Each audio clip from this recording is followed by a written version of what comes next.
महापात्र संपादक श्री जगन्नाथ संस्कृति परिषद यही सुनावेश बड़ एकादशी उपलक्षे आम समस्त शुभेच्छा और अभिनंदन जनाऊँ। विशेषतः ये जो भागवत संधान कॉलोनी रे जो सुनावेश कर कॉलोनी बासिंदा तथा सदस्य महिला सदस्य समस्त शुभेच्छा जनाऊँ। तेणु आम आशा करूँ आसंता थर ठार रथयात्रा सी आरंभ करेंगे तेणु चलित वर्ष जो सुनावेश होती बहुत बहुत अभिनंदन शुभेच्छा।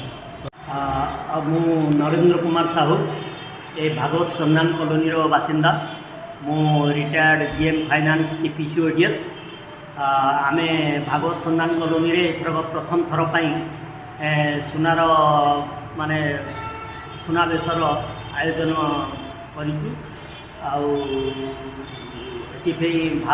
भारी खुशी लगुच।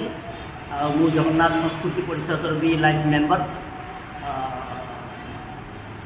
कॉलोनी एथरक प्रथम थर सुनावेश हो समस्त कॉलोनी माने उत्साह सहित अपेक्षा कर संध्यारे आज भजन समारोह प्लस प्रसाद सेवन व्यवस्था रही या परठू आम रथयात्रा माने प्रयास आरंभ हो। जगन्नाथ मंदिर पूजक मु समस्त भक्त मानकर मनोवांछा पूर्ण करने जगन्नाथ पाखे मोर एति विनती ए वर्ष नरेंद्र साहू जेकोसी कार्य कर सुनावेशर पूजक कर खुशी बहुत आउ जगन्नाथ बहुत दया समस्त को आशीर्वाद करूँ। सहपरिवार नरेंद्र साहू देव सहपरिवार सर्वारिष्ट खंडन करूँ। आपण मानकर समस्त करूँ सारा संसार को रक्षा करूँ प्रभु। सुनावेश एमती सबुदिन चलता। जय जगन्नाथ।